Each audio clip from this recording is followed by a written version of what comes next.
하나님 감사합니다. 오늘도 시편 119편 17절로 24절 말씀을 통하여 말씀의 깊은 그 은혜와 말씀을 향한 사모하는 그 마음을 우리도 가지는 귀한 응답이 있게 하여 주옵소서. 예수 그리스도의 이름으로 기도합니다. 아멘. 네, 오늘 하나님의 말씀은 시편 119편 17절부터 24절까지 말씀을 보도록 하겠습니다. 주의 종을 후대하여 살게 하소서. 그리하시면 주의 말씀을 지키리이다. 내 눈을 열어서 주의 율법에서 놀라운 것을 보게 하소서. 나는 땅에서 나그네가 되었사오니 주의 계명들을 내게 숨기지 마소서. 주의 규례들을 항상 사모함으로 내 마음이 상하나이다. 교만하여 저주를 받으며 주의 계명들에서 떠나는 자들을 주께서 꾸짖으셨나이다. 내가 주의 교훈들을 지켰사오니 비방과 멸시를 내게서 떠나게 하소서. 고관들도 앉아서 나를 비방하였사오나 주의 종은 주의 율례들을 작은 소리로 읊조렸나이다. 주의 증거들은 나의 즐거움이요 나의 충고자니이다. 아멘. 네, 오늘 이 17절부터 24절 말씀은 이 구간은요, 알파벳의 세 번째 글자인 기멜, 단락입니다. 인생의 고난과 외로움 속에서 하나님의 말씀을 붙잡는 이 나그네의 기도를 이 말씀이 담고 있습니다.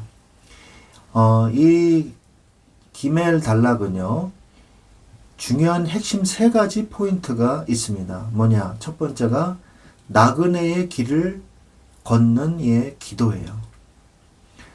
그래서 이 시편 기자는요, 자신을 나그네라고 고백을 하죠. 나그네는 정착할 곳이 없고 늘 낯선 환경에서 노출된 존재입니다. 그래서 쉴 곳이 없는 거예요. 안식할 곳이 없는 거죠. 우리의 인생길이 안식할 곳이 없다고 고백을 하고 있는 거죠. 그런데 그런 곳에서 길을 잃지 않기 위해서 19절에 오직 하나님의 계명만을 유일한 나의 나침반으로 구하고 있는 것이죠. 두 번째는 영적인 영안을 열어달라고 하는 기도가 나옵니다. 18절에 내 눈을 열어서 주의 율법에서 놀라운 것을 보게 하소서 라고 말씀하죠. 이 구절은요, 굉장히 유명한 구절입니다. 성경을 그냥 글자로만 읽는 게 아니라 그 안에 담긴 영적인 비밀을 성령께서, 보혜사 성령께서 깨닫게 해주셔야, 말씀을 가르쳐 주셔야 우리가 깨달을 수 있는 것이거든요. 그런 부분에서 영적인 영안을 열어달라고 기도하는 내용이죠. 세 번째는 비방과 고난 속에서 유일한 위로가 바로 하나님이십니다. 21절부터 24절 말씀이 그런 내용입니다. 교만한 자들이 이 시편 기자를 비방하고 멸시하고 또 고관들, 권력자들이 앉아서 그를 헐뜯는 그런 위기 상황인데 이 시편 기자는 그들과 맞서 싸우는 대신에 하나님의 말씀을 묵상하는 쪽을 선택합니다. 결국 이 시편 기자에게 하나님의 말씀은 단순한 어떤 글자가 아니라 나의 힘이 되시는 하나님의 음성, 나의 위로, 나의 카운셀러, 어떤 상담자라고 볼 수 있겠죠. 즐거움이 되는 나의 든든한 모사가 되신다. 이렇게 말씀할 수가 있는 거죠. 그래서 우리가 이제 이 17절부터 우리가 가만히 좀 묵상을 좀 해보겠습니다. 17절 말씀을 보니까 주의 종을 후대하여 살게 하소서. 그리하시면 주의 말씀을 지키리이다. 하나님의 주의 종을 잘 돌봐 달라는 거죠. 그러면 내가 살겠습니다. 내가 당신의 말씀을 순종하겠습니다. 라고 말씀을 하고 있는 거예요. 우리가 하나님의 말씀을 내가 읽고 묵상한다. 이거는요, 굉장히 큰 하나님의 돌보심이 있어야 돼요. 하나님의 돌보심이 없으면 우리는 하나님의 말씀을 읽지도 깨닫지도 못하는 것입니다. 우리가 성경을 연구해 가지고요, 우리가 하나님을 찾아내는 게 아니에요. 하나님이 계시하시는 만큼만 우리는 알 수 있어요. 하나님이 허락하셔야지 하나님을 알 수 있는 거예요. 하나님이 우리에게 은혜를 허락해 주신 거예요. 말씀을 통해서 하나님을 알려주신 거죠. 그렇기 때문에 우리가 알 수 있는 것입니다. 그러면서 내 눈을 열어서 주의 율법에서 놀라운 것을 보게 하소서. 아까도 말씀 나눴죠. 나의 눈을 열어달라 그래요. 그래서 뭘 보게 해달라? 당신의 법 안에 있는 놀라운 것들을 보게 해주십시오. 이거는 우리의 기도가 돼야 돼요. 말씀을 그냥 휙 읽고 끝내는 게 아닙니다. 어떤 사람은요, 말씀을 자기의 가치관에 맞게 해석을 해버려요. 사실 신학도 마찬가지입니다. 신학사상도 16세기 그리고 종교개혁 이후에 19세기, 20세기에 들어서 과학주의와 과학 만능주의가 막 만연했을 때는요, 논리적인 과학주의에 입각해가지고요, 이것은 신학이 사실이 아니라 이건 있을 수 없는 일이기 때문에 전설이다, 막 이렇게 주장하는 사람들도 있었고요. 인본주의의 어떤 과학주의에 더해가지고 성경을 마음대로 난도질하는 그런 신학자들도 참 많았거든요. 그리고 마르크시즘인가 이 공산주의 사상에 물들려가지고 유물론 사상으로 이 성경을 보는 사람들도 있었고요. 많은 자기들의 사상에 그 안경을 쓰고서 성경을 자기 마음대로 자신들의 잣대로 해석하고 그 뜻대로 그것을 이용하려는 그런 사람들이 많습니다. 또한 오늘날 이단 사이비들도요, 똑같은 성경 들고서 자기가 메시아라고 주장하고 있거든요. 여러 가지 이단들이 굉장히 많지 않습니까? 그러면서 하나님을 빗대어서 자신의 사리사욕을 채우는 그런 이단들도 많죠. 그래서 우리는 말씀이 말씀하시는 바를 깨달아야 돼요. 말씀을 이용해서 내가 뭘 할까가 아니라 하나님이 지금 나에게 뭐라고 말씀하시는가를 듣는 마음의 겸손한 자세가 필요한 것입니다. 그래서 하나님이 눈을 열어주셔야 돼요. 기도하시기를 성경을 읽거나 묵상하거나 예배드릴 때 말씀을 들을 준비를 하고, 하나님 나의 눈을 열어 주옵소서. Open my eyes that I may see wonderful things in your Lord. 하나님의 말씀을 안에서, 당신의 말씀 안에서 놀라운 것들을 보기를 원하나이다. 이 기도를 하시기 바랍니다. 19절에서 나는 땅에서 나그네가 되었어요. 자, 땅은 어디를 얘기하는 거예요? 우리가 살고 있는 이 지구잖아요. 이 땅. 그런데 나그네래요.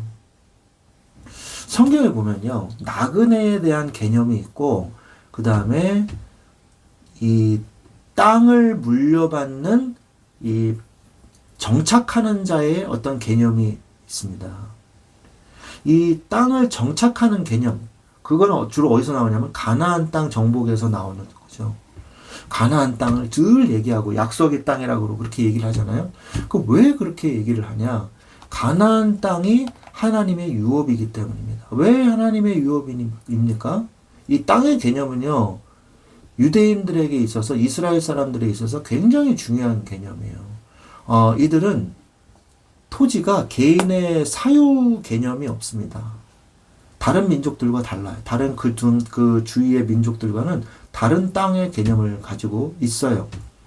그래서 지파별로 그 땅을 받지 않습니까? 지파별로 가나안 땅 여호수아가 정복 그 시대에 정복을 하는 이후에 지파별로 땅을 다 나눠주잖아요. 그런데 그 지파별로 받은 땅 이후에 이제 토지 거래를 할 거 아닙니까?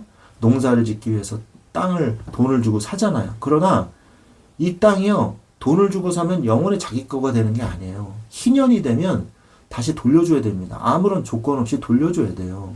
이게 땅의 개념이에요. 그렇기 때문에 지파가 받은 땅은 절대로 변화되지 않습니다. 다른 지파에게 넘어가지도 않아요. 그래서 성경에 보면은 이런 얘기가 있잖아요. 희년이 거의 다 가까워져서 땅을 안 사려고 하는 그런 사람이 되지 마라. 이렇게 얘기합니다. 아니, 산지 얼마 안 되는데 공짜로 다시 돌려줘야 되거든요. 그런 일이 발생하니까. 자, 어쨌든 간에, 그래서 땅이 굉장히 중요한 재산이요. 조상 대대로 물려받는 가업, 유업이란 말이에요.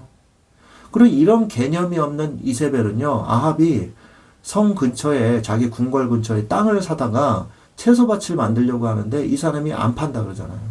그러니까 어떻게 합니까? 이세벨이, 너 왕이잖아. 이 바보야. 왕이잖아. 뺏어. 그래가지고 모함을 해서 반역죄로 그 사람 전체를, 그 가문 전체를 다 몰살시키고 땅을 빼앗죠. 왜냐하면 아버지가 죽으면요, 자동으로 승계되게 돼 있어요. 자식, 자식, 자식, 이렇게. 그래서 가족, 가문 전체를 몰살시켜야 자기 땅이 되거든요. 그래가지고, 반역죄를 뒤집으셔가지고 빼앗죠. 이세벨이 시킨 거예요. 이세벨은 외국 여자 아닙니까? 외국 여자이기 때문에 이런 개념 자체가 없어요. 그러니까 아합 왕이 바보 같아 보이는 거죠.